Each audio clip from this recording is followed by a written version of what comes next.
Salut la team et salut les loulous comme dirait H. J'espère que tout le monde se porte bien durant cette période de confinement. Moi c'est Bruno, j'entraîne à Châteauneuf-les-Martigues et cette crise elle a eu pas mal d'impact sur notre club. Déjà tout ce qui est entretien individuel avec les joueurs restants et les nouvelles recrues se font via les réseaux sociaux. On a quelques difficultés pour savoir quand la reprise va pouvoir se faire, car aux dernières nouvelles, notre gymnase serait fermé jusqu'à fin août. Et pareil, on n'a toujours pas les dates de reprise exactes de la fédération. Donc pour l'instant, ça va être reprise individuelle des joueurs, chacun de leur côté, avec un petit programme. Et on espère pouvoir avoir une belle reprise collective en septembre, en tout cas si le gymnase il ouvre, mais on a quand même hâte de retrouver le terrain et la joie de la compétition parce que je pense que ça manque à tout le monde. En tout cas, félicitations à vous deux et à toute la team qui est derrière pour cette petite initiative et puis j'espère à très vite. Allez, ciao ciao. Salut Mathieu, joueur du SMUC à Marseille. Donc déjà vous notez, petite dédicace à H, la moustache, hein. Ouais, le Covid, se laisse aller. Donc je vais vous parler un petit peu des impacts que ça a eu sur mon club. Donc on finit deuxième de pré-national derrière Gap à un point. Assez décevant, du coup on monte pas en National 3. Donc, gros impact. Sur le plan personnel, je suis arbitre national, donc forcément plus de matchs depuis mars, alors qu'on a de belles échéances, de beaux matchs. Déçu de finir la saison comme ça. Je m'occupe aussi du beach handball dans la région sud. Donc, malheureusement, comme tout le monde, pas de rassemblement, donc pas de challenge.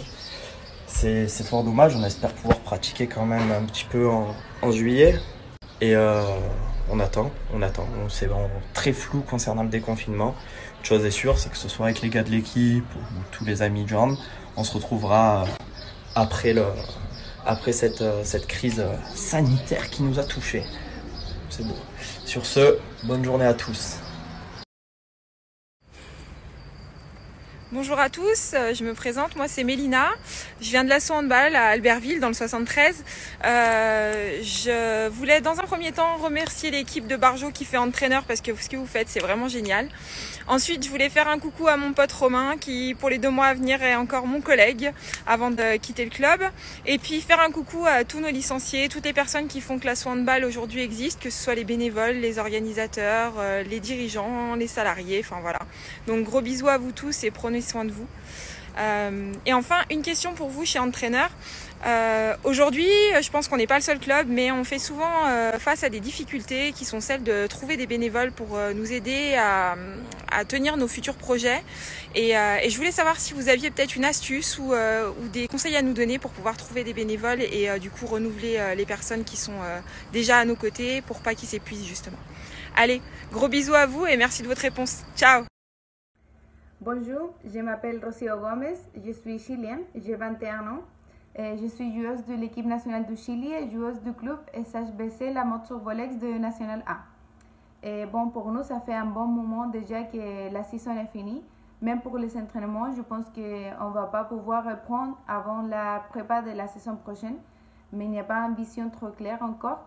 Et il n'y a pas un programme de match, donc il n'y a pas une date exacte pour des reprises. Mais on espère tous que ce soit le moins décalé possible et pouvoir reprendre le plus vite. De toute façon, notre entraîneur nous envoie de temps en temps des petits défis physiques pour faire à la maison. Et on essaie quand même de s'entraîner chez nous, de courir un peu pour garder l'état physique. Mais c'est vrai que là, déjà, le handball, les entraînements, l'équipe commence à trop manquer.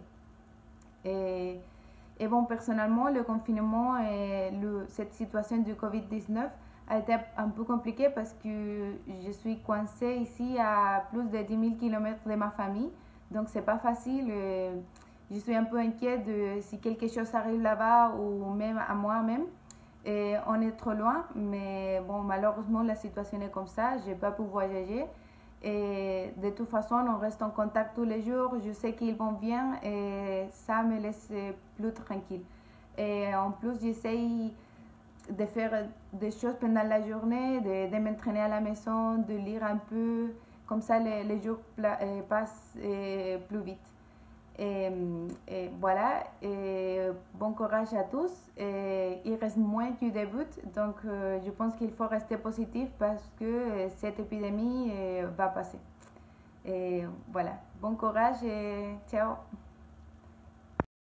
Salut la team, j'espère que vous allez bien. Je me présente, je m'appelle Antoine Ferzin, je suis agent de développement sportif à Nancy. Je suis donc salarié à plein temps du HBC Nancy SLUC et je fais partie de l'ETD 54 au niveau de la sélection féminine. Donc le HBC Nancy SLUC, si vous voulez en savoir un petit peu plus, le SLUC ça veut dire Stade Lorrain Université Club. Donc dans la Lorraine on est le seul club universitaire et on regroupe des catégories, que ce soit sur le secteur féminin ou masculin, des plus petits jusqu'aux équipes seniors. Et mes actions sont surtout axées sur le secteur féminin et son développement. On a actuellement une équipe senior filles en N2 et une équipe 2 en N3. Donc depuis le confinement et avec la situation sanitaire, il a fallu s'adapter, faire preuve de créativité et s'armer de patience, tout en restant à l'écoute de nos licenciés. Moi pour ma part, j'ai continué à prendre contact avec les filles que j'entraîne, soit les moins de 16 ou les moins de 18 de la saison prochaine, en leur proposant des séances de fitness en visio. Puis malgré le service scolaire à distance qui est proposé, je pense que c'est notre rôle à nous en tant qu'éducateurs sportifs de continuer à proposer des choses comme ça de licenciés. Puis pour l'après-Covid, nous c'est un petit peu compliqué. Dans le Grand Est, on sait que la situation sanitaire n'est pas prête de s'améliorer tout de suite. Donc la reprise telle qu'elle ne pourra pas se faire dans les gymnases de toute façon avant la fin de l'été. On a pu lancer des campagnes de recrutement, que ce soit au niveau des joueuses, des joueurs et du staff technique, ce qui a bien fonctionné avec la visio. Aujourd'hui on est plus que structuré et on a hâte de reprendre très rapidement cette saison prochaine. Bien noter qu'à part moi dans le club, tout le monde est bénévole et même à distance, les bénévoles font un travail extraordinaire pour maintenir en vie, que ce soit le site du club ou tout ce qui tourne autour des services que l'on peut proposer. Ils ne se sont pas arrêtés, au contraire, à mon avis, ils sont comme nous, ils ont envie de reprendre au plus vite le chemin du gymnase.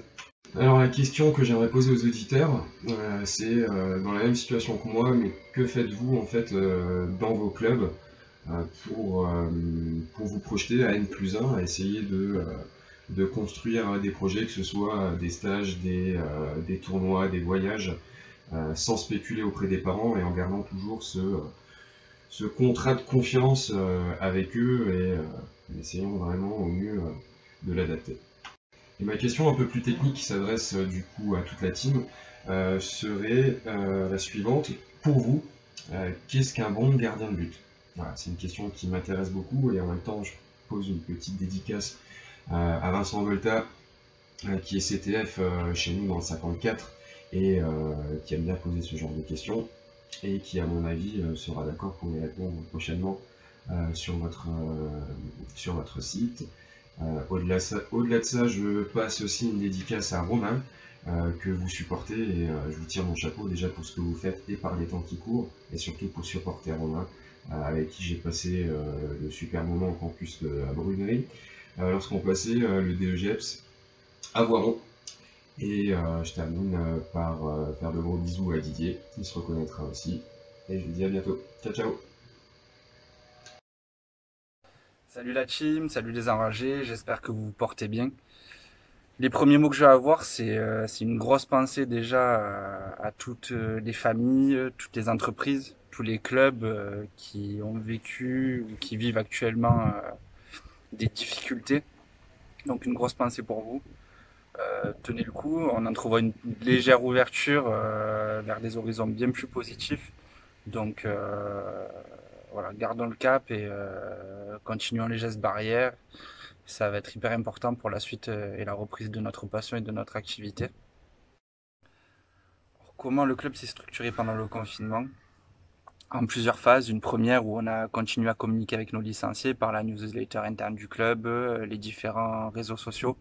Donc tous les outils qu'on peut retrouver maintenant pour communiquer à distance. Puis une deuxième phase de travail en interne avec des relations entre le bureau directeur, le conseil d'administration du club, les différentes commissions, les salariés, pour finaliser la saison en cours et continuer à préparer la saison prochaine sur les différents dossiers. On est un club de 350 licenciés, 24 équipes jeunes, 2 équipes Fagnon au niveau N3 féminine et N2 masculine, plus nos équipes réserves, donc beaucoup d'éducateurs à gérer, beaucoup de monde à gérer, beaucoup de licenciés à gérer. Comment on entrevoit la sortie du confinement? Avec prudence dans un premier temps. Beaucoup de mesures sont encore en place, donc il va falloir les respecter. Puis ensuite, en plusieurs phases aussi. Une première, on va continuer à travailler sur les différents dossiers pour la saison prochaine, les finaliser et bien préparer celle-ci. Puis, on va dire une phase plus technique avec nos équipes Fagnon, où il va falloir faire une check-up de nos joueuses et joueurs sur le plan physiologique, psychologique et physique, avant de mettre en place une certaine charge de travail. Il va falloir aussi les faire travailler en groupe réduit et en gardant une certaine distance et des gestes barrières, donc ça va pas être simple non plus. Puis pour nos groupes jeunes, ça va être, je pense, un peu plus tard. Ça serait prématuré de les faire reprendre maintenant, donc je pense que ça sera sur la rentrée scolaire 2020 et seulement à ce moment-là. Sur le plan financier, il va falloir sonder nos différents partenaires, voir dans quel état de santé se trouvent les entreprises de notre territoire, puis engager un travail avec eux d'entraide, on va dire, prendre ce mot d'entraide entre les différentes assos, nos différents partenaires et différentes entreprises, parce qu'on aura besoin les uns des autres, je pense, pour continuer à vivre et à fonctionner. J'espère que la suite sera bien plus positive que ce qu'on vient de vivre. Il y aura clairement un avant et un après, de mon point de vue. Donc, continuons à être prudents, avancer doucement, respectons tous ces gestes. Puis, on espère des moments bien plus positifs pour la suite et pour l'avenir de notre passion et du handball. Un grand bravo à toute l'équipe pour ce que vous faites. Je pense que c'est top, continuez comme ça et voilà, tout le mérite vous revient. Merci les gars, merci à tous, à bientôt sur les terrains. Salut Léandre Dragé, bienvenue en Alsace, à l'Alsacien Handball de Benfeld. Alors cette semaine vous vous posez la question de comment on prépare l'après-confinement.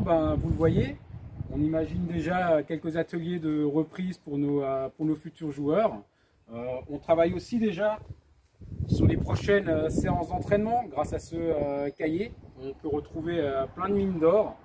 Donc l'essentiel c'est de préparer au mieux la prochaine saison. Donc on a également profité de ces moments de confinement pour faire des réunions visioconférences, pour peaufiner le recrutement dans nos jeunes générations, pour peaufiner le recrutement au niveau de notre équipe Fagnon qui évolue en grande région. Donc on met vraiment à profit cette période de réflexion, d'échange, même si c'est par Skype ou par vidéoconférence, pour préparer au mieux cette saison prochaine et s'assurer que nos futurs petits champions soient d'attaque pour la prochaine saison, en veillant bien aussi à avoir une reprise en douceur, parce qu'après toutes ces semaines de confinement, il va falloir être attentif à leur bien-être pour éviter les blessures. Alors je vous dis à très bientôt en Alsace